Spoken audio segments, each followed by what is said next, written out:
My family squandered my $7,800 Christmas gift without including me, then cast me out. In response, I severed ties, pursued legal action, and witnessed their world unravel. I stood in the biting cold, my breath visible in the December night, gripping the gift bags I'd spent weeks carefully assembling. Inside, the glow of the Christmas tree reflected off the windows, and laughter echoed from the dining room. The door closed behind me with a chilling snap. "You're not welcome here," my sister sneered as the door shut. I caught a final glimpse of her smug face as she turned back to the table, her costly necklace glinting under the chandelier. The whole family was gathered around the large oak table I'd bought for them the previous year. They were raising glasses of champagne I'd foolishly paid for. My $7,800 holiday fund was being spent merrily without me. I lingered there briefly, blinking away the sting of frost and betrayal. My hands shook slightly, not from the winter chill. From inside, I could still hear my father's voice. Only family at this table. Family. That word now felt toxic. Truthfully, I should have anticipated this. For years, I'd been their silent benefactor, clearing my sister's credit card debts, covering my parents' mounting expenses, funding my niece's tuition, summer programs, and even propping up my brother-in-law's failing venture. Yet I was shunned, belittled, and treated like an outsider. Slowly, I turned and walked to my car, snow crunching beneath my boots. The brightly wrapped gifts in my back seat now seemed like a cruel jest. I'd thoughtfully chosen something unique for each of them. A designer purse for my sister, a rare watch for my father, and a collection of specialty teas my mother claimed to love. But none of it mattered. Not to them. Sitting behind the wheel, staring blankly ahead, something inside me shifted, but not as they might have hoped or planned. I didn't weep. I didn't plead. Instead, for the first time in years, I felt lucid. I would no longer be their cash machine. I would no longer bankroll their luxuries while they mocked me behind my back. If they wanted distance, I'd grant them exactly that. So, as they celebrated my absence inside, I began crafting my own kind of holiday surprise, one they couldn't dismiss or exchange. 2 days later, after halting every credit card, stopping every automatic payment, and cutting off every financial support they'd grown dependent on, I dropped one final item into their mailbox. Certified mail, legal documents enclosed. Their new year would begin not with celebrations but with court papers. You might think it all started on Christmas Eve. You'd be mistaken. My family's collapse had been festering for years like rot spreading beneath polished veneer. The reality was I was never truly part of their circle. I was a walking wallet. It began after college. I'd secured a decent job, nothing lavish but steady. My sister Ramona, the family's darling, had already cultivated a taste for extravagance beyond her means. My father often quipped that she was born in high heels. My mother called her our little queen. And me? I was the sensible one, which, in their language, meant the one who paid. When Ramona's husband left her after deceit, infidelity, and draining their accounts, my parents turned to me. Family supports family, my mother chanted like a mantra, her eyes brimming with guilt and coercion. I agreed. Of course I did. My niece, Tilda, was only 4 then. Someone had to keep a roof over their heads. The rent came first, then groceries, utilities, and endless emergencies. You're such a good son. Your sister's fortunate to have you, my father would say, never opening his own wallet. But the real venom came later, when Ramona found a well-paying job with full benefits. I thought my burden would finally lighten. I'd sacrificed trips, career advancements, and even relationships to keep my family afloat. Instead of gratitude, Ramona escalated. She upgraded her car while I drove my decade-old sedan. She bought luxury bags while I clipped coupons for groceries. She enrolled Tilda in elite dance classes while I skipped doctor visits to save money. They still demanded more. "You earn more than us," Ramona would say, her voice syrupy but laced with spite. "It's only fair." My parents, sitting quietly at the dinner table, always nodded in agreement. Of course they did. The setup suited them perfectly. But their greed wasn't the worst part. The deepest wound was the humiliation. Ramona would slip in sly remarks during family gatherings. "Oh, don't be so stingy, Malcolm," she'd hiss whenever I questioned her latest lavish purchase. "Not everyone can live like you. No vacations, no hobbies. But I guess that's how you afford to help us, right, Mom?" The room would erupt in awkward chuckles, as if they shared a private joke at my expense. I'd force a smile and swallow my dignity again. But everything changed the night I overheard them. I'd arrived early for Thanksgiving. As I stepped quietly into the house, I heard voices in the kitchen. "Honestly, Ramona," my father said, chuckling, "your brother's such a loner. No wife, no kids, nothing.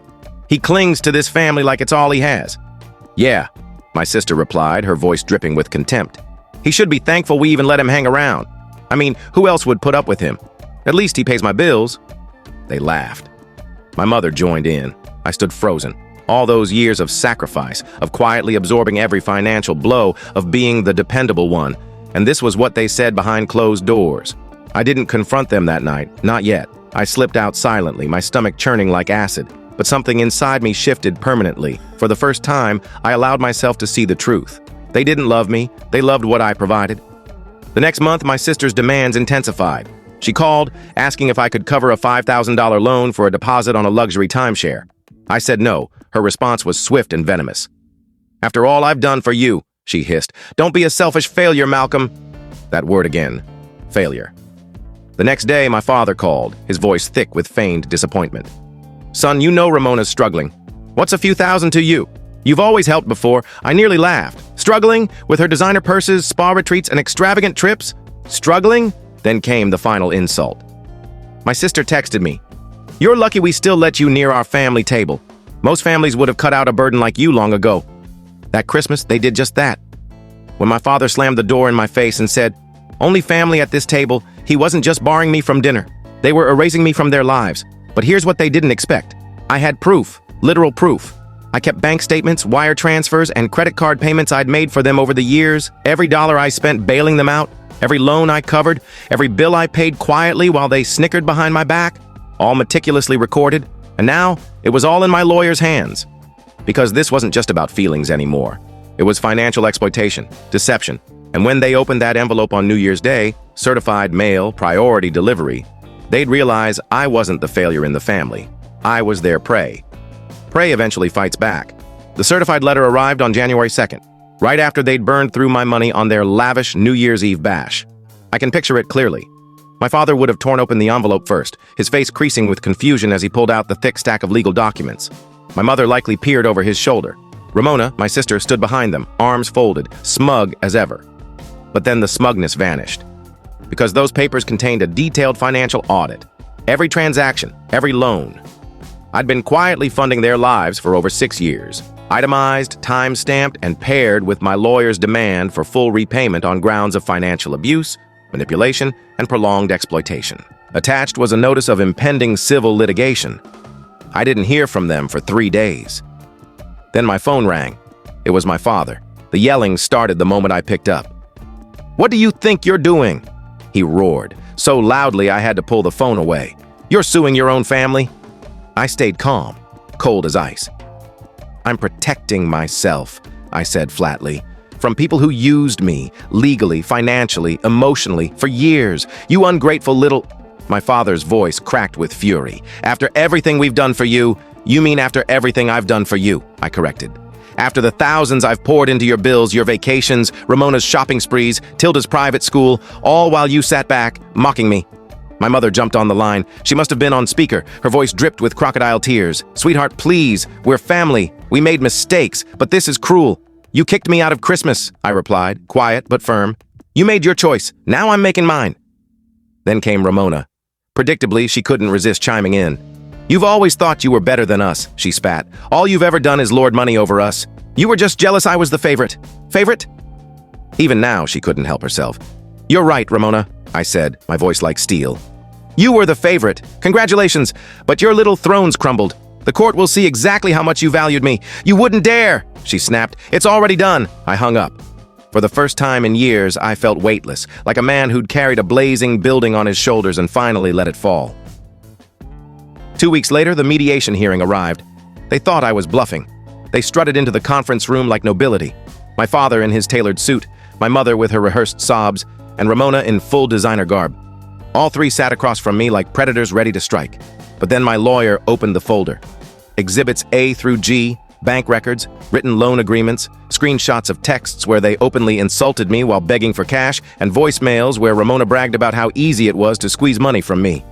I even had recordings from moments they thought I wasn't listening. Their faces drained of color as each document slid across the table. My sister's false bravado collapsed first. She glanced around, desperate for a lifeline. "Where did you get all this?" she whispered, her voice faint. "I keep records, Ramona," I said simply. "Unlike you." My father was next. His voice was brittle. "This isn't necessary. We can settle this like adults." You had years to act like adults, my lawyer said sharply. You chose exploitation. You're lucky we're offering a private settlement instead of criminal charges. My mother played her last card, guilt. You're tearing this family apart. No, I replied. You tore it apart. I'm just cataloging the debris. Silence.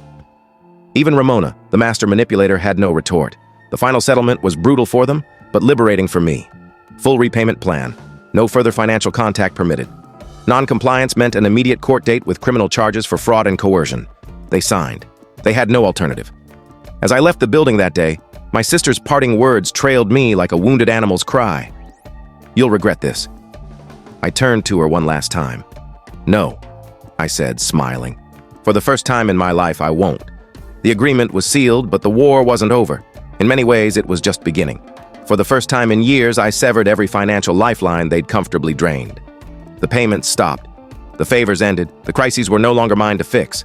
And that's when panic set in. 3 weeks after the mediation, my mother called. Not to apologize, of course, just to test the waters. Sweetheart, I was just wondering if we could talk. Privately. No lawyers, no anger. I paused, soaking in the desperation in her voice. I have nothing to say, I replied softly. The settlement says it all. Her voice wavered. But you're punishing us, Malcolm. You're destroying this family. You destroyed it long before the lawyers got involved, I shot back, hanging up. But it didn't stop there. They didn't believe I was serious. They'd spent years molding me into their obedient, spineless provider. And now, the puppet was cutting its own strings. A few days later, my father showed up unannounced at my apartment. The knock was sharp, urgent. I opened the door to find him standing there, his usual swagger slightly diminished. He looked smaller, as if the weight of his own choices was finally crushing him. We need to fix this, he said, trying to sound authoritative, but only sounding pitiful. There's nothing to fix, I said. You think you've won something? He shouted, raising his voice. You'll be alone forever. Family forgives. You'll regret this. I stared at him, my voice cold as steel.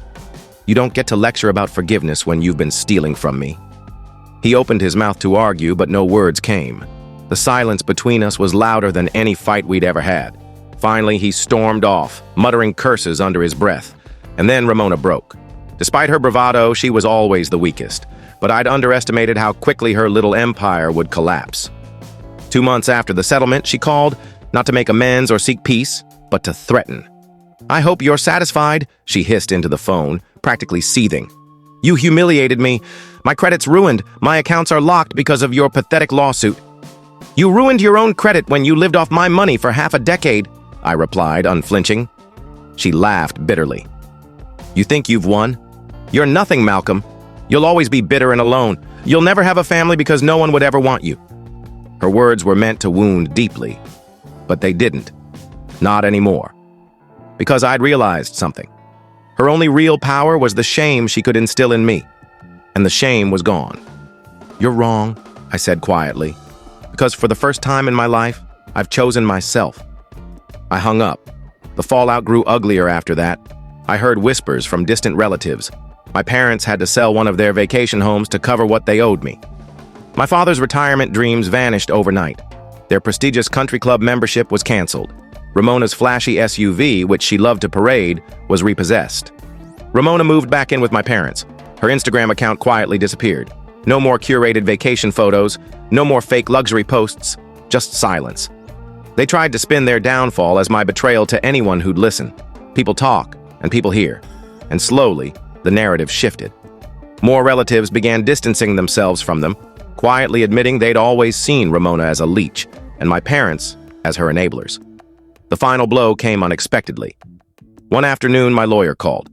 There's been a development, he said. The district attorney's office launched a preliminary investigation into potential tax fraud tied to the funds you transferred over the years. I blinked. Tax fraud? He explained. Apparently, my parents had never properly reported the financial support I'd given them.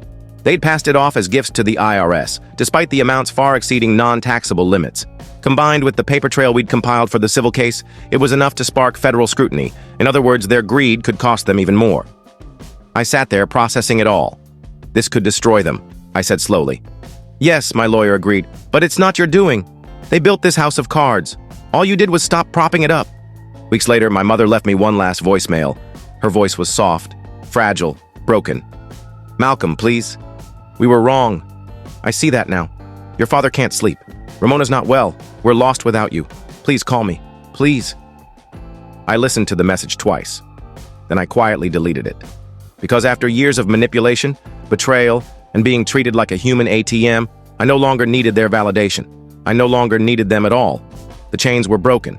They'd called me a failure for years, but in the end, I was the only one who walked away whole. 1 year later, I sat in my office, gazing at the city skyline. The air felt different, like liberty. My life had transformed entirely. My family's greed, deceit, and endless demands no longer weighed me down. For the first time in my adult life, I wasn't living to sustain someone else's reckless choices. And they were still unraveling. After the tax fraud investigation gained momentum, their lives spiraled faster than I'd expected. My parents faced hefty fines. Federal audits uncovered years of shady accounting. Their golden years were now consumed by unpaid debts, legal fees, and frozen assets. The house they loved to flaunt as a symbol of success was sold at auction. Poor Ramona fared even worse. Her credit was obliterated, her accounts locked. And when the IRS dug into her finances, they found things I hadn't known about. Offshore transactions, unreported business taxes, and fake shell companies she'd used to hide side ventures from her ex-husband. It turned criminal. Indictments followed. She pleaded to avoid jail. The same sister who once called me a failure as she slammed the Christmas door in my face now works late-night shifts as a server, barely scraping by. Her luxury purses are long gone, her Instagram is deleted, her fake influencer life is over. Her fall was dramatic, but none of it brought me true joy. The real triumph was within. For years, they'd convinced me I was worthless unless I served them. They weaponized guilt. They weaponized family. But when I finally cut the cord, I learned something profoundly simple. Their love was always transactional. My love for myself should never have been. Last week, I received a handwritten letter from my mother. David, I know you won't forgive us. I see it now. You were always the strongest. Even when we saw you as the weakest, we failed you. I hope you find peace. We can't ask for your help anymore. We can't ask for anything. I'm truly sorry. I read it once, twice, then fed it into the shredder because it was no longer my burden. As I leaned back, my phone buzzed. A message from my lawyer. The IRS investigation is closed. No further claims against you. You're fully in the clear. I smiled. For the first time in years, I had true closure. No more legal traps, no more debts, no more family shackles. I'd built something they could never tear down. A life that was finally mine. They called me a failure, but the truth was clear. I was never a failure. I was their lifeline. When I cut the cord, they drowned in their own greed.